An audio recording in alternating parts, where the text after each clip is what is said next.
so I knew that if I wanted to quit nursing, that I was going to have to figure out a way to make money. So in the beginning, yes, of course, it was like somebody would say, "Hey, would you come over and take pictures of my kids?" And I'd be like, "Great, can I pay you? I just love doing this." Yes. And and then I did start to do the like $50 or $150, and I would burn a CD for somebody because that was when that was. Yeah. Immediately after that class, I signed up for a business class. As part of that business class, they had us do like a big deep dive on our cost of doing business and our numbers and all this other stuff. So I flipped from $150 rates to uh, very quickly, very early in my career, I was charging over $2,000. I don't know where I got the cojones to do that, except that I had this other job. And I was like, well, if it doesn't work and if I can't get anybody to pay me, then I guess now I know in black and white this is not a viable career path. Welcome to the Beginner Photography Podcast, brought to you by CloudSpot. Each week on the show, we interview the world's most interesting photographers to find out what it really takes to capture beautiful images and compelling stories so that you can start to do the same. Welcome back, photo friends. Today, we have family photographer and pricing guru, Annemie Tonken. If you are just starting to charge for shoots, but still, maybe have a full-time job or time is limited, you will not want to miss this one. Annemie is also the host of the This Can't Be That Hard podcast, where she breaks down the business side of photography, specifically, or at least mostly pricing, so that you can learn, what works and what doesn't, so that you can grow a photo business. In this interview, Annemie shares how scared she was that all of her clients would hate her when she raised her prices. Spoiler alert, they didn't. Why we think that our clients want more options. They don't. And how her clients reacted when she lowered her prices. They actually got mad. Yeah, weird. And of course, what she did to fix it. So like I said, you really don't want to miss this one. So with that, let's just go ahead and get right on into it. This interview with Annemie Tonken. So my first question for you is super simple.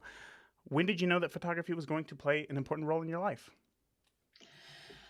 I would say that that moment for me was actually I followed the same path as a lot of people, a lot of women specifically when it comes to family photographers, which is that photography was always a hobby for me. I enjoyed it. It was great, whatever. But when my older son was born, I was living in New York City and had invested. I didn't have much space for all the baby stuff. I didn't have a dedicated nursery. So I asked for money toward a camera or a stroller or books. That was all I wanted grandparents and stuff to give us.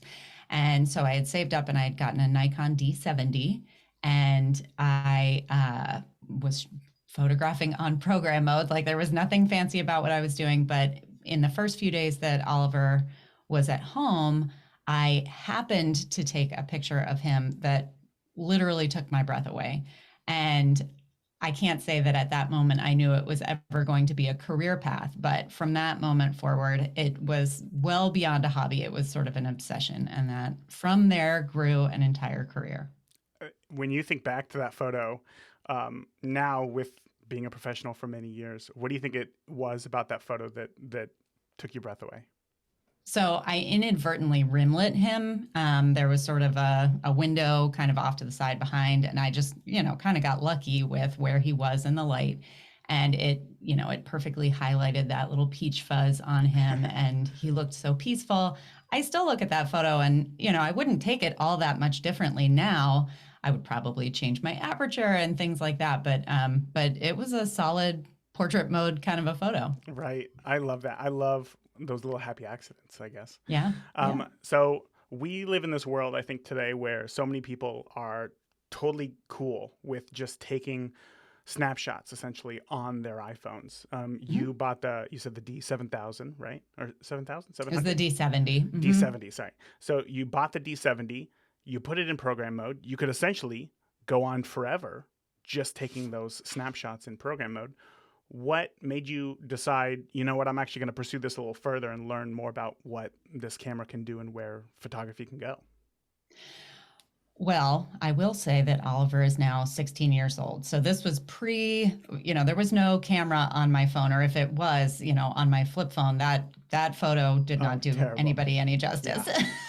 So I had some motivation from that. It wasn't as though I could substitute images from my phone. And in retrospect, I'm a little sad that I didn't have what people now have when my kids were little, because I don't have tons of little, snapshots in the moment. And video obviously was like a whole different thing at the time. But at this point, the thing that kept me motivated was that, how did I take this picture? What just happened here that made this photo look so different from all the other images that I'm making, even with this camera, and even, given all the same technology. So even though that was a long time ago, there was still the internet. So I was doing all of this research. I bought some books, but education for photography has come a long, long way in the last 16 years. Yes.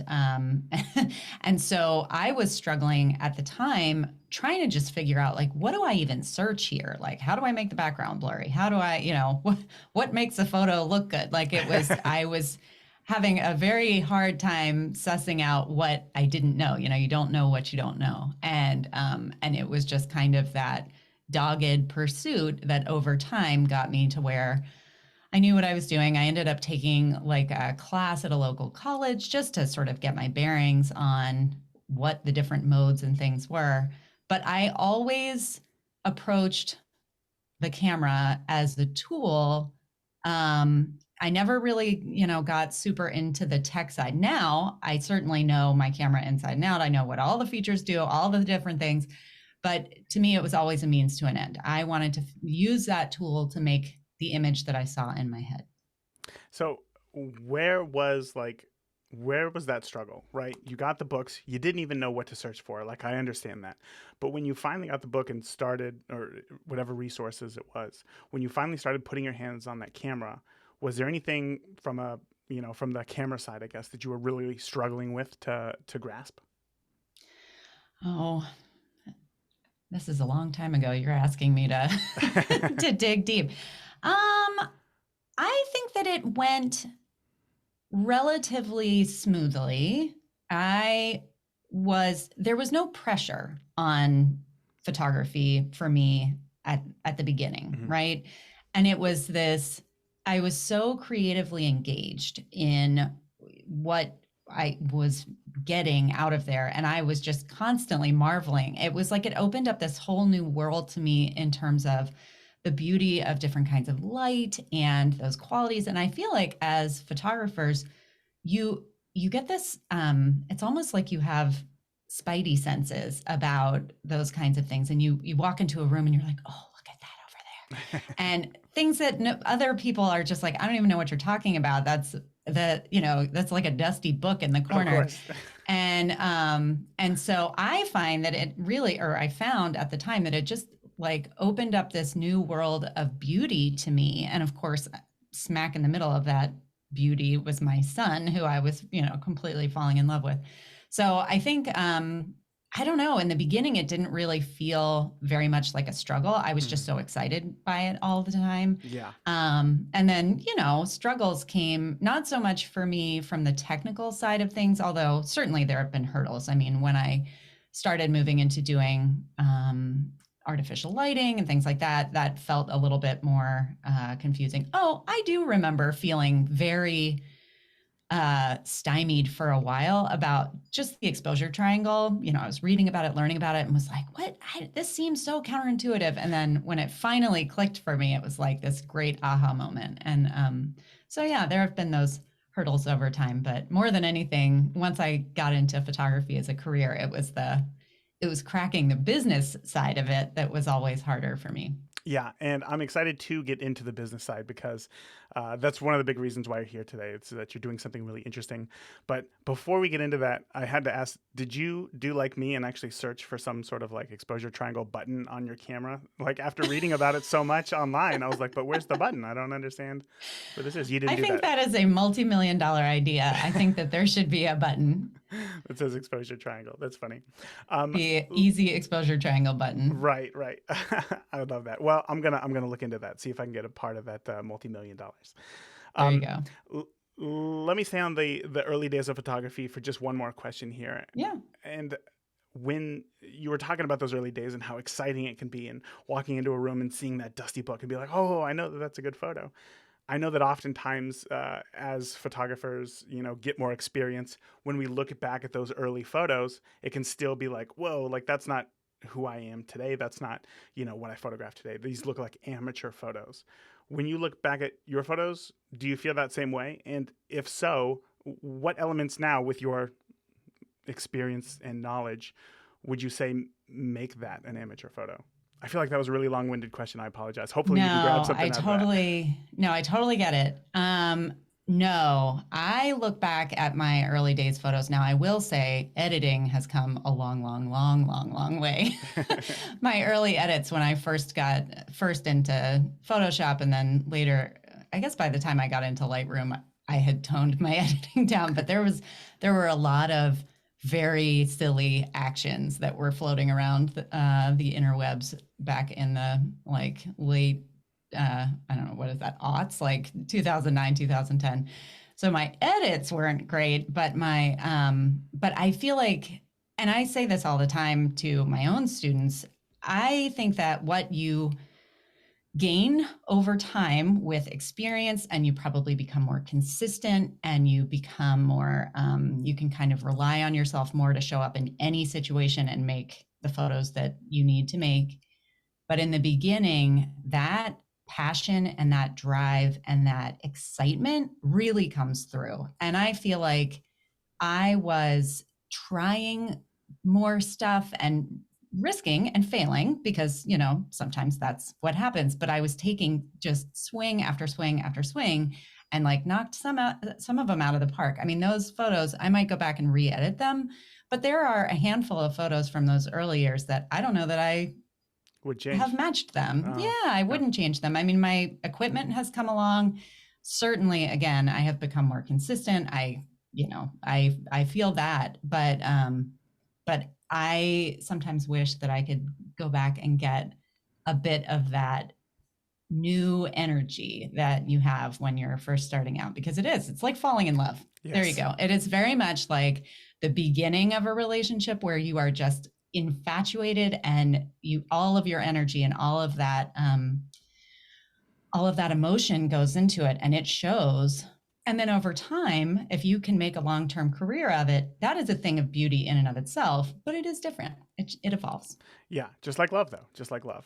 Yeah. Just like love. So then tell me, how did you get into photographing professionally? You shoot today families. So how did that transition happen? So I was 30 when my second son was born, and I was in the middle of a master's program to go into midwifery. So I was a nurse, and I was in this master's program. And nursing was actually a second career for me, with the direct focus on like, I'm going to go into women's health. And but by the time that I got there, I had been in nursing for 5 or 6 years, and I was starting to doubt that decision and feel like, oh, this might not be the right career path for me. But, and now at 43, I think like, oh, silly me, 30, it's so young. Like, you have all the time in the world to change careers and do all this.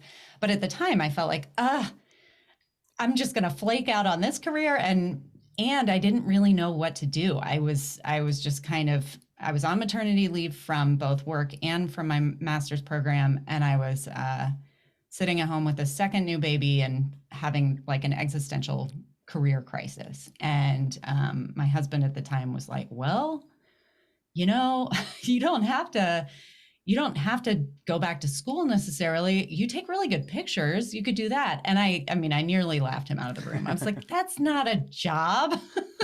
love that too much for that to be my work. And but that idea took root, and so I put my master's degree. Like I took a leave of absence from the master's program, which never came back, and I did go back to work, and I kept working as a nurse for a couple of years, but I started taking some classes. I took a business class. I took another photography class, and I started really considering what it would mean to start a business. And I had no roadmap for that. Like my parents were both medical. I didn't really have any business mentors in my life. My undergraduate degree was very liberal arts. Like there was nothing businessy about me. And so I was just kind of feeling my way forward. But over the course of a year and a half or so, I was able to get to where I felt like I could probably safely replace my income. And so I quit my nursing job, and the rest is history. I know that, many new photographers, when they think about making money with their camera, their first thought is like, oh, I'll get into wedding photography. You can make such a Mm-hmm. large amount of money. What was it about families that drew you into that?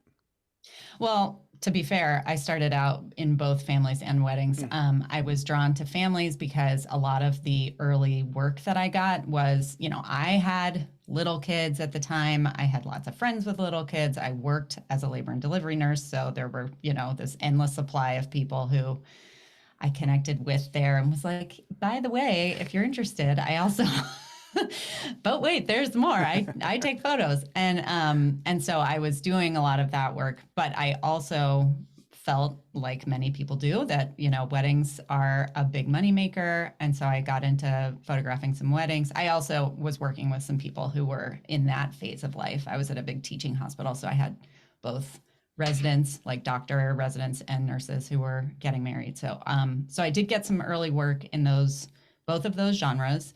And I continued to do both for about 6 years, 5, 6 years. And then my business had gotten to a point where I felt like I was busy enough that I kind of needed to choose one direction or another.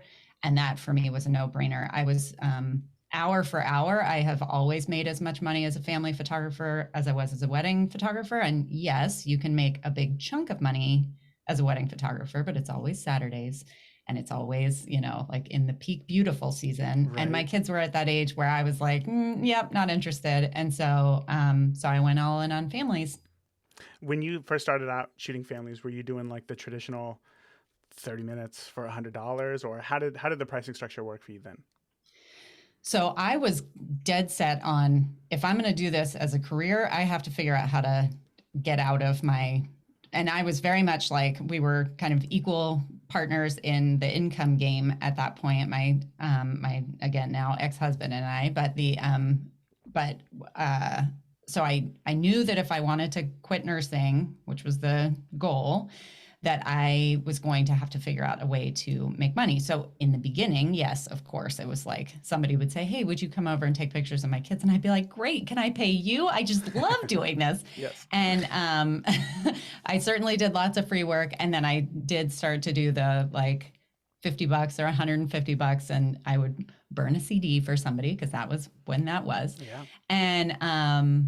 And then pretty soon into it, I was like, okay, actually, in that class that I took, when I didn't go back for my master's that second semester, or the spring semester of that year, I took another class in photography, and the guy who taught that class took me aside at the end of the semester, and he was like, look, you really have a great eye. And I had mentioned to him, I'm considering this as a career switch.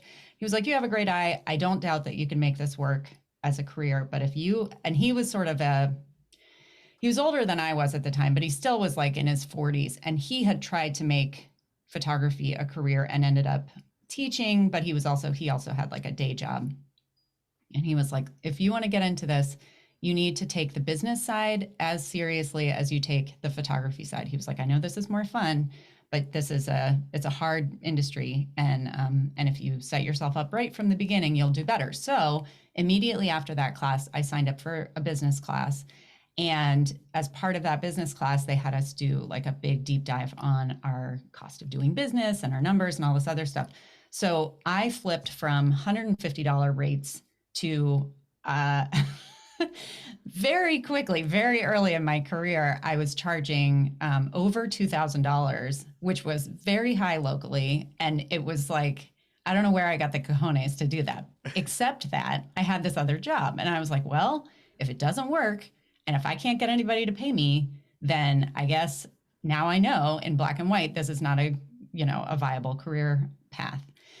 So I was out there, like, here it is. This is what it costs. And I was always shocked and amazed when people would hire me. And it was a different time in the industry and everything else. So it was a little bit of the Wild West. But I did get some clients at that rate, which gave me confidence. And I always say this to people when it comes to pricing, it is such a head game. And I'm not here to say that, everybody should raise their prices or anybody can charge $5,000 and, feel good about that. I do think that it's a very nuanced, complicated conversation, but photography exists at all levels of, there's somebody out there to pay $50 and there's somebody out there to pay $5,000. And so it really is important to run your numbers. So I'm glad I did.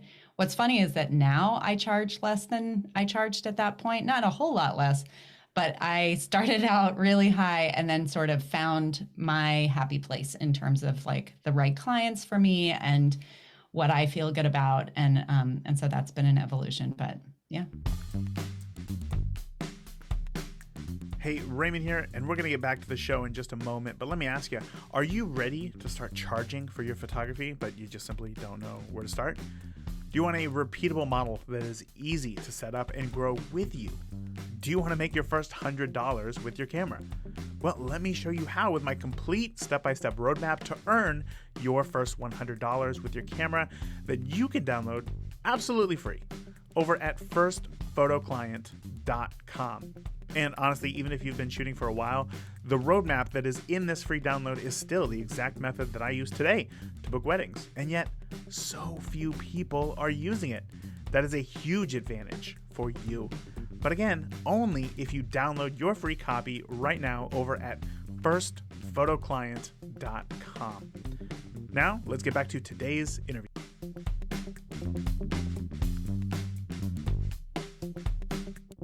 I know that a lot of listeners right now are going to think to themselves, there's no way that I could charge $2,000, to photograph a family. But I think that they're missing what you had said there of like, I already have another job. So if they don't take it, like I'm not out. Like, let's at least try this and see if that works. And that's something that unfortunately, I think is lost on so many people, taking that chance. So you said that your prices have actually gone down pretty much since then. Tell me about that evolution, because this is one of the reasons why I reached out to you today, because you're doing something a little bit different when it comes to pricing. So I guess before we get into what it is that you're doing now, can you kind of share with us what the traditional two model system has been up until this point? Sure. So when I started and I went into business in 2010, and I was trying to learn all I could about like how to run a successful photography business. At that time, almost everyone in the industry who was doing really well was saying you need to do in-person sales in order to make enough money for this to be a long-term career. So I very, very early on, I set those like $2,000+ prices, and I backed that up with in-person sales. And I took classes on how to do in-person sales because that was not in any way something that I felt was natural to me. But I was like, well, this is how I get to do this thing that I love so much for the long haul. And so I learned how to do it, and I got reasonably good at it. I always approached it from like I'm not pressuring you. We just have to have a conversation, and I want to help you find what you want to find. And I built my career on telling people and showing people that, it's like a luxury item and it's a high touch kind of a thing. And you come in for a pre-session consultation, and then we'll meet again afterward. And I enjoyed it because it gave me lots. I do enjoy my clients a lot, and I like to get to know them and help them put beautiful art on their walls. I mean, what I have always found in the course of my career is that when someone has something tangible at the end of their session with me, they end up, the satisfaction factor is so much higher because they have, have something that they're able to look at and see every day to remind them of this experience and everything else. So it really seems to stick in their heads more. So I enjoyed that, and I learned a ton sitting in on these, like, it's being a fly on the wall to get inside your clients' heads, right? Like, what is it that they love? What do they not love? What makes them decide to actually like splurge and buy something that they didn't think they were going to buy? So I was sort of a student of the process for a long time. And yeah, again, my very early on prices were very high, but then I started to realize, like, when I have my prices set this high, it's not really like, it's not the right fit. And as much as I was like, you tell me how to set up this luxury experience and I'll do it, and I could do it, I'm also not like a luxury person. Like, it's not really who I am as a person. So I always felt a little bit weird about that. And I would always kind of downplay. I'd be like, oh, we're just, it's like we're having wine as friends and we'll just talk about what we're going to hang on your wall. So it was a good system in that I was making good money and I was able to leave my career. And that was all good. But what ended up happening several years into that was that I got divorced. And when that happened, I was like 7 years into my career, and I was faced with all of a sudden needing to support an entire household on just my income. And whereas the money that I had been making for all these years was good for the half part of the income equation, it was impossible, or I was having a hard time figuring out how I could scale it, because in-person sales, for all of its many benefits, is very time consuming. Again, not only was I meeting with people to photograph their family, I was meeting with them beforehand, I was meeting with them afterward. I was always like, oh, you can contact me anytime. After we met, and there was usually a whole bunch of back and forth about like, oh, we have to change our appointment now, this, that, and the other. And then after we met, I would have to log into Rose and place their order, and then the order would come and I'd package it up, and then I'd have to drop it off, and all the whole many steps. Like, I actually sat down and like tried to calculate how much time I was taking with each client after the editing was done. So like, you think about the time that you put into each job, and it kind of ends with like, here's the images. But there was another like 6 to 8 hours per client. Wow. Just in that sales phase. And so when I looked at, there's only 24 hours in a day, whatever that equals out to in a week. And in order to take on the number of clients that I needed to take on to fill that wage gap, I just literally ran out of time. And of course, at that point, I was also going to have to pay for a babysitter, and I was going to take more time away from my kids, which was now limited. Like, there were so many hurdles, but it was like, I don't know what to do.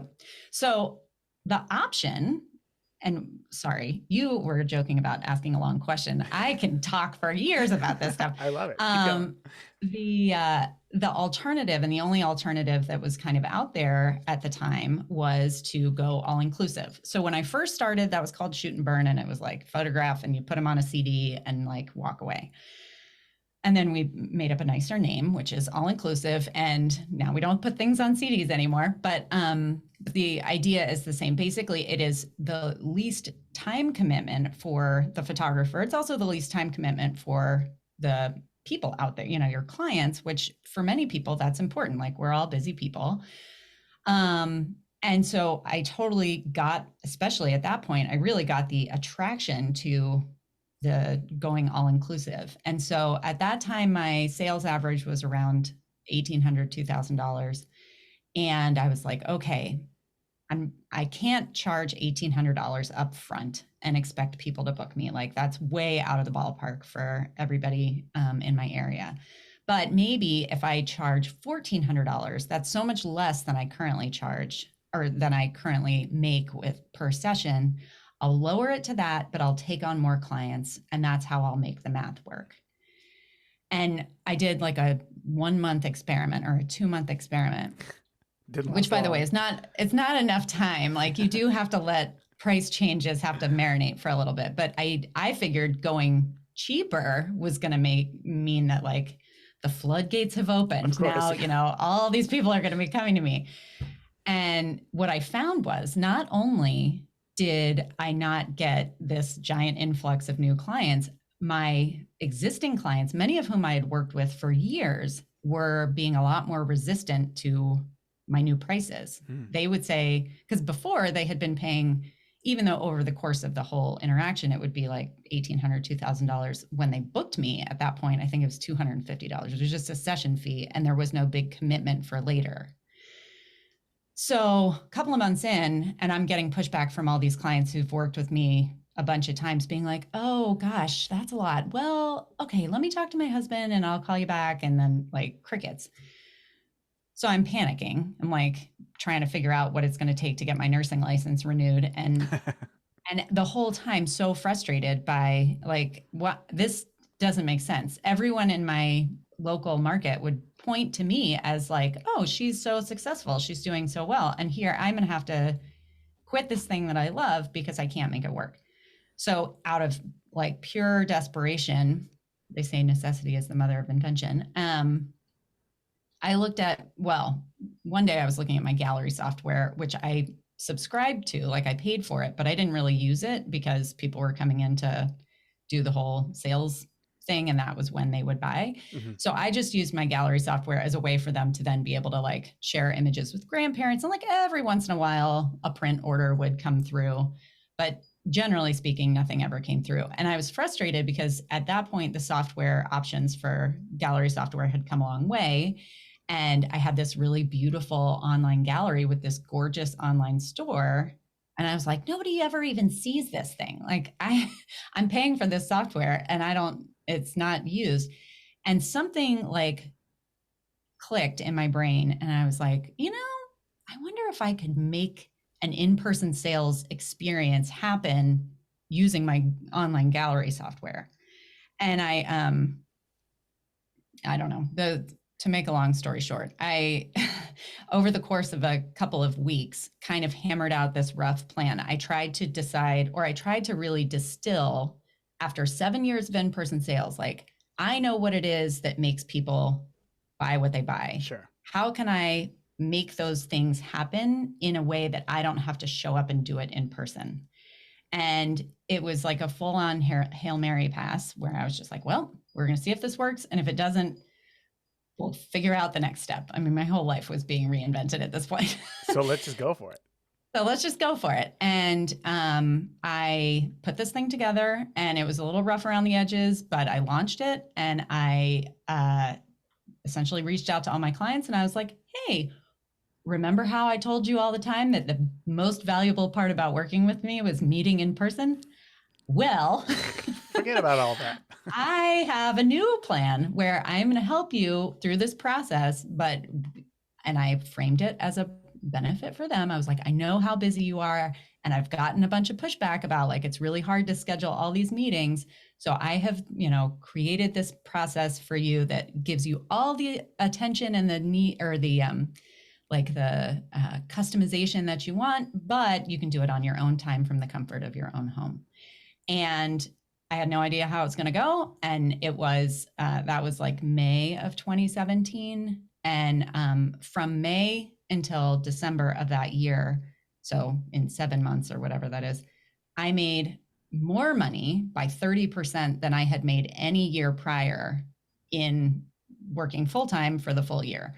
And at that point I was like, well, this is a thing. This is working really well. And that's the way that I have run my business ever since. And it's been super successful. One of the things, first of all, thank you for sharing that. That was, it is quite a journey to figure out exactly, what it is that you want to do in business. And when you do find that thing, it feels real good. One of the things that I hear sometimes from other listeners or clients is that like when you try to set up some sort of sales system online, there's almost no urgency, I guess, for customers to buy, and therefore their sales typically go down than if you were in person. You're kind of right here, right now. Let's go ahead and choose something that you like. Why do you think your sales went up? And would you say that most of your clients continued to purchase? Was there any pushback as far as timing goes, or them taking their time in ordering their product? That's a great question. And it's exactly what kept me for a long time from kind of going all in on that gallery software, was that what I had learned both from the people who educated me about in-person sales and just through experience over the years was that, like, if you don't force somebody to make a decision, and force sounds like I'm not Sure, you know, there's no I gotcha. there's Yeah. no like scare tactics happening, but people do need a deadline. They need some amount of urgency, and in-person sales has that all baked in, right? Most in-person sales strategies focus on creating this, like, there's an appointment, and the expectation is that at some point during the appointment or by the end of the appointment, you will have placed your order for your images. So that's a deadline of some sort, right? In thinking about, like, okay, so how can I reverse engineer those, the lessons that I had learned, urgency or a deadline was one of them. And I would expand that to say it's not just a time limit. You really have to give people all kinds of limits. And I think that as entrepreneurs, as oftentimes very sort of thoughtful, empathetic artist types, we have a hard time seeing limits, giving someone limits as a benefit. We feel like the more options we give someone, the more time we give them, the better it is for them. Ultimately, I would argue, both through experience and then I've actually read a bunch of data on this, is that people need those limits in order to move forward with a decision. There's this super cool study that was done by a guy actually down the street from me that has gotten a lot of international attention, but having to do with the decision-making process and how the more image or the more options that we have, the more we feel like, or we always think that that's what we want. And then when we get into it, we can't make a decision if there are too many options. And I always use Netflix as the example. Like, you sit down to watch TV and you scroll for 45 minutes and then you go to bed because you're like, I can't pick. But if you I did have, that last night, yes. I know it happens all the time. It still happens. And every time it happens, I'm like, yep, there's that example again. But if you sit down to Netflix and your friend yesterday told you, like, oh man, I saw these 3 great movies last week. It's this one, and this one. Then I have 3 options. Same thing. I, for a long time, was a vegetarian, and I always was like, this is the best thing going. When I go to a restaurant, it takes me like 5 minutes to decide, whereas everybody else is pouring over the menu. And it's because I only have 3 options or 2 options or whatever. It does help us focus our decision-making energy. And so that was one of the things that I had to figure out how to build into this system. And so I have. And one of the kind of the crux of the simple sales system is that you are taking your clients on a journey. That journey has very specific mileposts, and it also has very specific time limits. So that expectation is set up front. They're not being, blindsided by it. It's like, you're going to get this, and then this is going to happen, and then this is going to happen. I definitely am a big believer in education is step 1 all the time. Like, a well-prepared client is a happy client. Mm-hmm. So let me see if I got the 30,000 foot overview here. It still is that the shoot is a relatively low fee.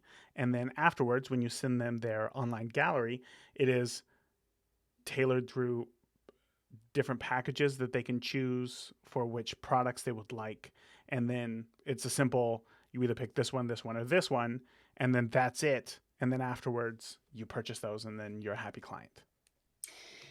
Kind of. So you definitely have the beginnings of it. So I do feel like that low barrier to entry of a session fee is a really great way to bring a client in, give them some confidence that they're not, handing you $1,500 and hoping for the best. Yes. They're bought in, like they do have some skin in the game, but it's not so much that they are going in scared.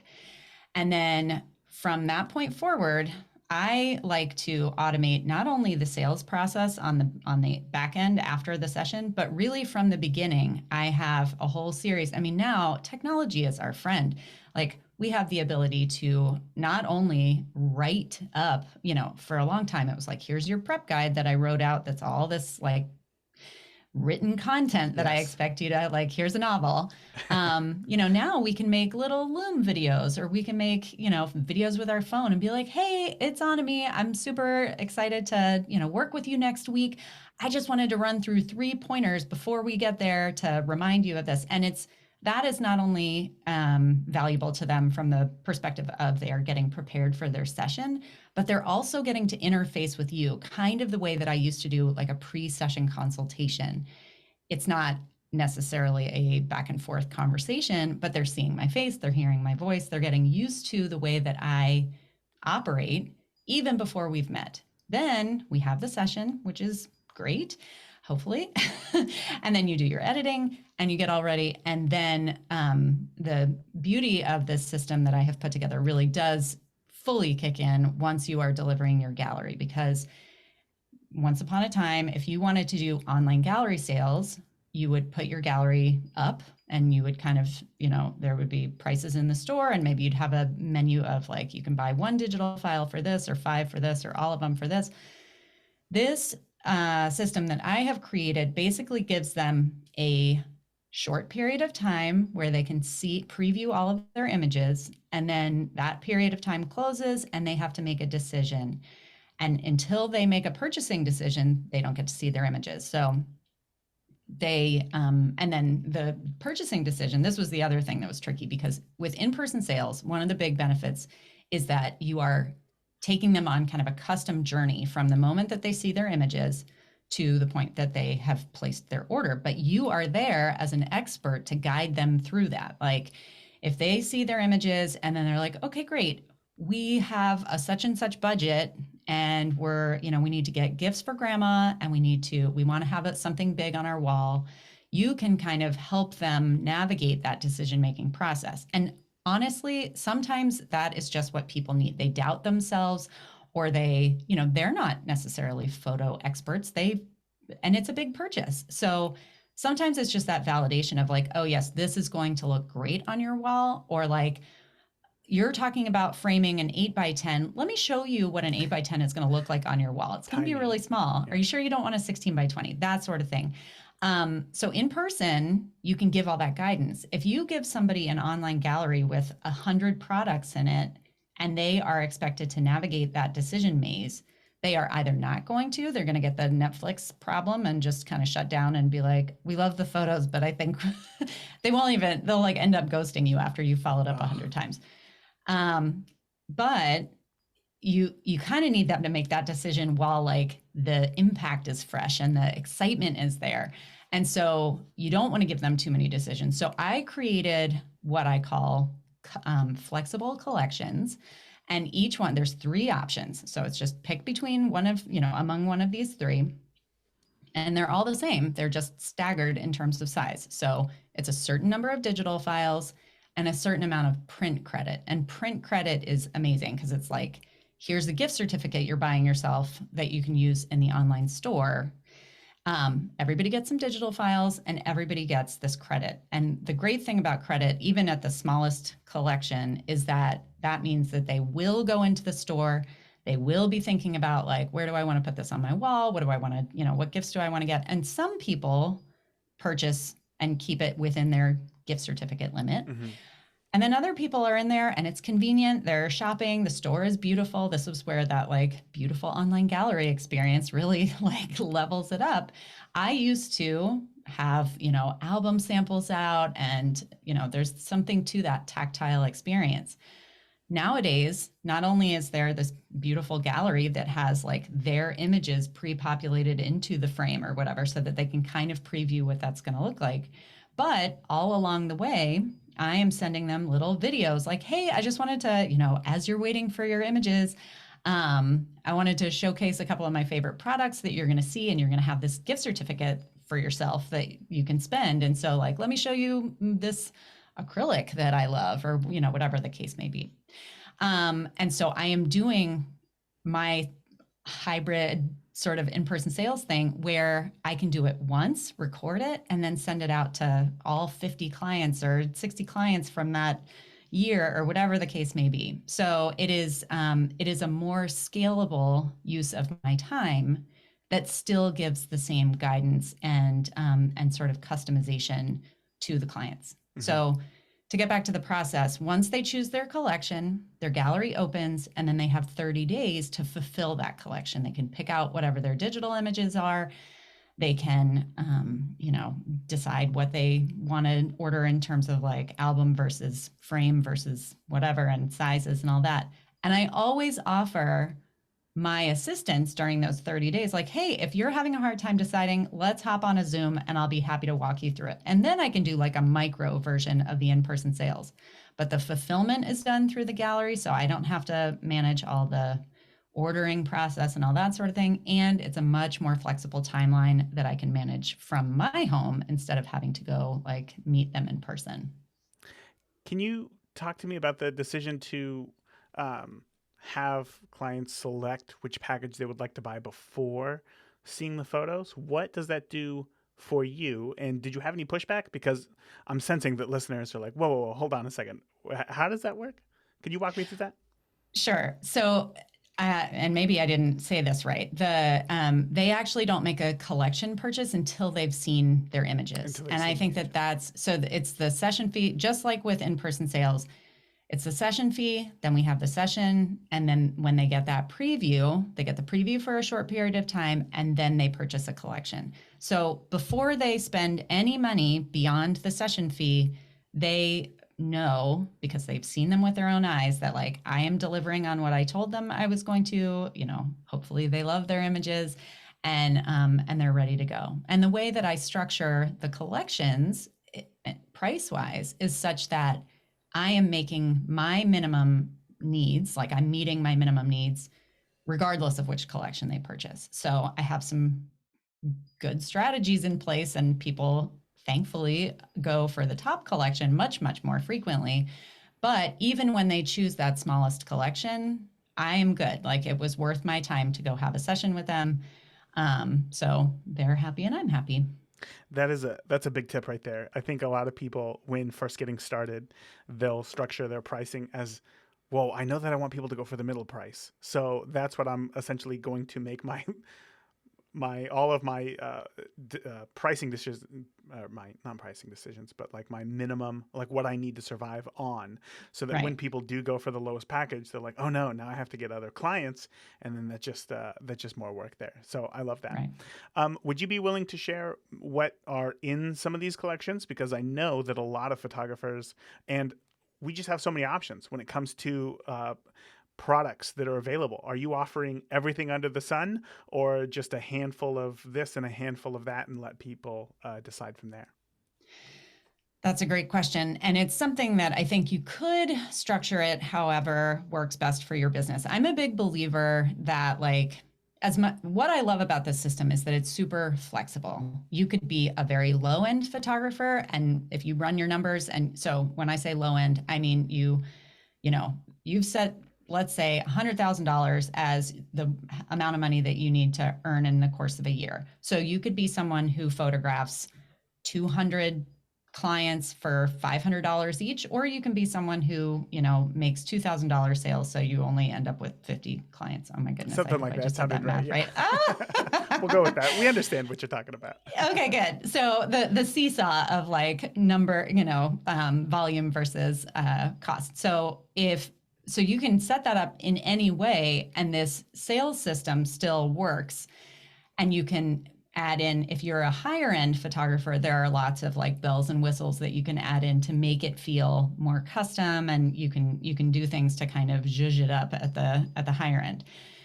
But at any level, it ends up being working for you. So if you are, let's say, one of those like high volume, low end photographers, so you have a whole bunch of products in your store where it's like refrigerator magnets and, wallets and all those kinds of things, that's totally fine.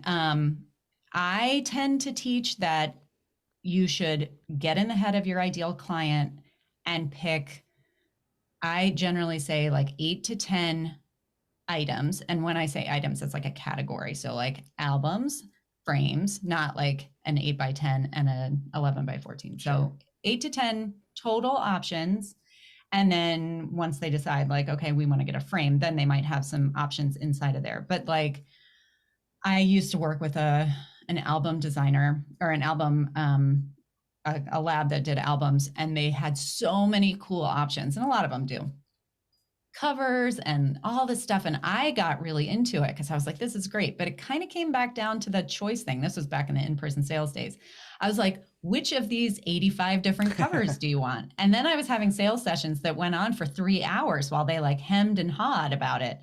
So ultimately, I learned that it was better to make decisions from my perspective, getting in, again, the mind of my ideal client and saying, you know what? 90% of them are going to be really happy if they go with like linen or leather. So I'm just going to narrow it down to linen and leather and then like 7 color options within there. So I'm all about, first of all, decision making happens as a journey, right? You don't make all the decisions up front. And we need to, as service providers, dish those decisions out piece by piece. We can't throw all the information at someone at once and expect them to make any kind of good decision. Oftentimes they just bail on the decision making altogether. But if we're kind of doling it out in bits and pieces, then they can make the decisions. Like, do you want linen or leather? Okay, let's go linen. Okay, great. Which of these 5 colors do you prefer? So all along Simple Sales, I am very intentional about when someone gets to a decision point, how many things are they having to think about in this moment?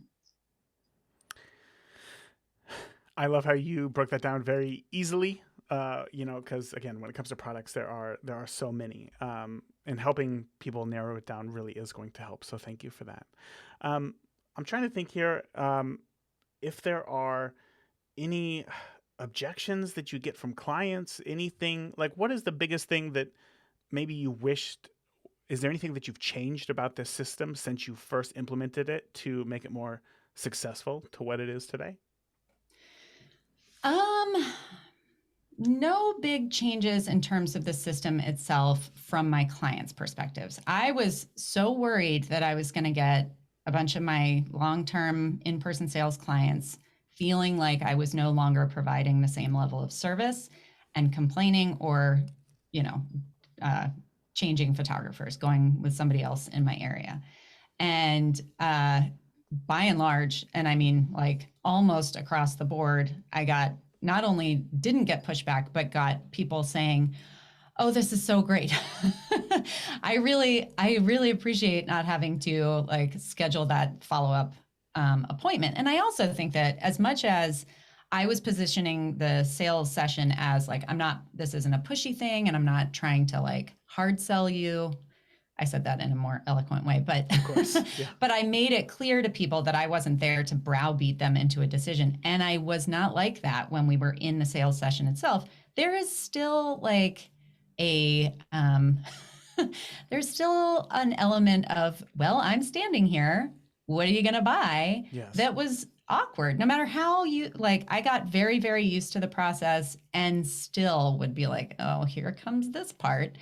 I also have a podcast, and I don't know, a while ago, I think it was around Halloween, I did a Tales from the In-Person Sales Crypt episode where I was talking about like some of the nightmare situations I found myself in.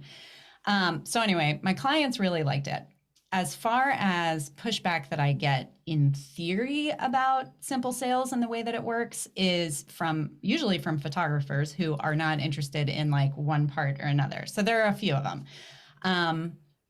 One of the things that I am pretty adamant about is that even as much as I'm all about like automating things and making it super easy and whatever, I am a big proponent of having a conversation with your client, with your prospective client before they book with you. And I think that I could go into that. It's a whole episode unto itself in terms of like why it's important to talk to someone before they book you. And I get a lot of pushback about like, I don't want to get on the phone and they don't want to get on the phone and all that sort of thing. And so I personally, for me, that's a phone call. I like to get on the phone with my clients, but I have flexed in this way. I mean, now I have a 16-year-old son who's like, I don't even know how to talk on the phone. Nobody talks on the phone, mom.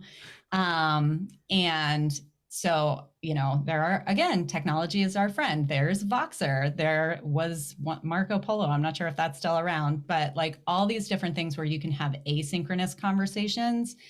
Maybe that's your speed. Maybe you feel more comfortable with that. Or maybe, you would prefer to actually have a face-to-face conversation and you use something like Zoom.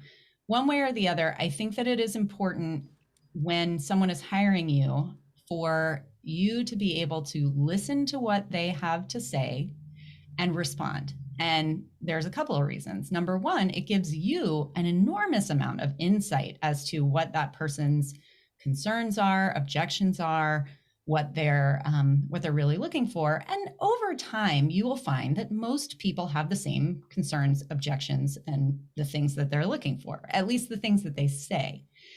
However, on the buyer's end, that's their unique experience, right? They don't do this every day. It's not their job. So they don't want to be relegated to like the FAQ section of your website. They want someone to kind of take their hand and make them feel like, nope, I see you. I see what you want. I see what you need. And here's how I can give that to you.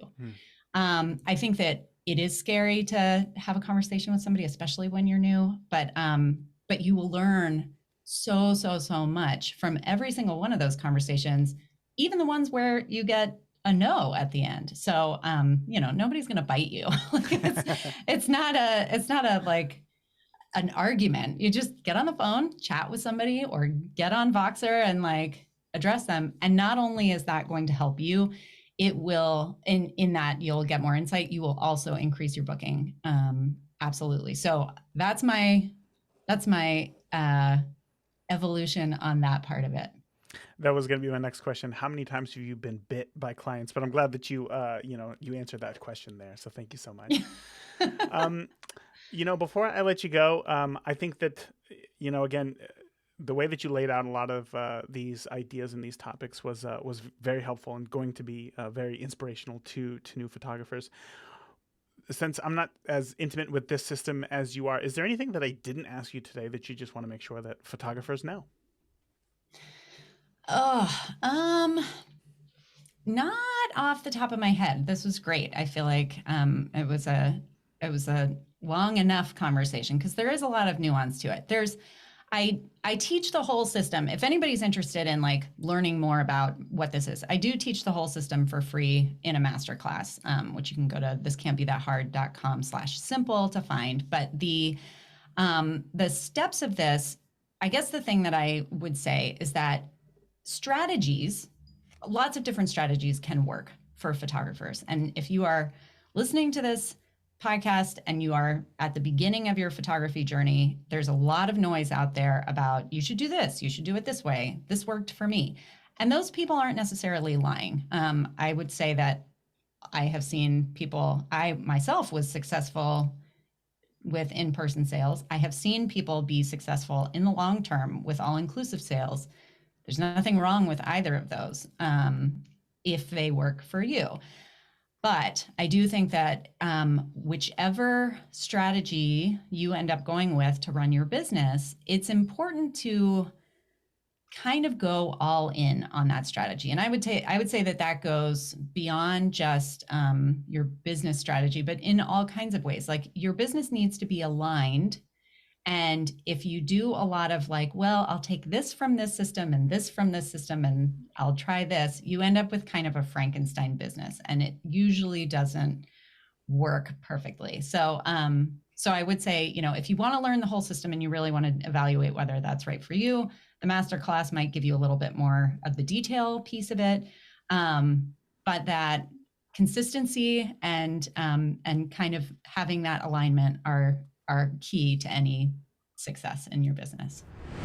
My biggest takeaway from this interview with Annemie was, I think, kind of to challenge. I don't want to say to challenge what we're taught, but in a sense, everybody kind of has this idea of what a photography business should be and how we should be charging and how everything should go, but that doesn't necessarily work for everybody.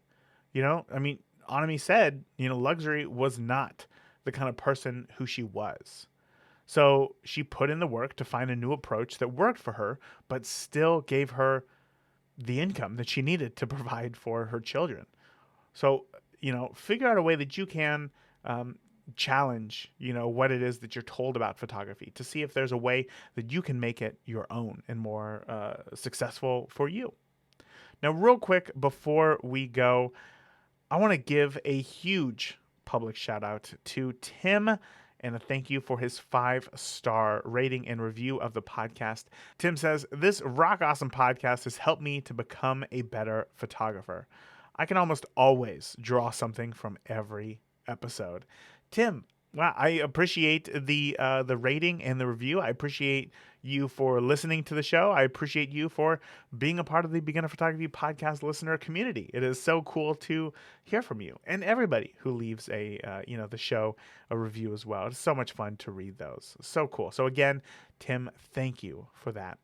Now, that is it for this week. We learned a lot about pricing today and making money with your camera. Now, don't forget to grab your free CloudSpot account today to not only deliver your images with a professional experience, but to offer high-quality prints as well that your clients will be happy to buy and display your work in their homes. You can grab your free CloudSpot account by heading over to deliverphotos.com now. And remember, the more that you shoot today, the better of a photographer you will be tomorrow. Talk soon. Thank you for listening to the Beginner Photography Podcast. If you enjoy the show, consider leaving a review in iTunes. Keep shooting, and we'll see you next week.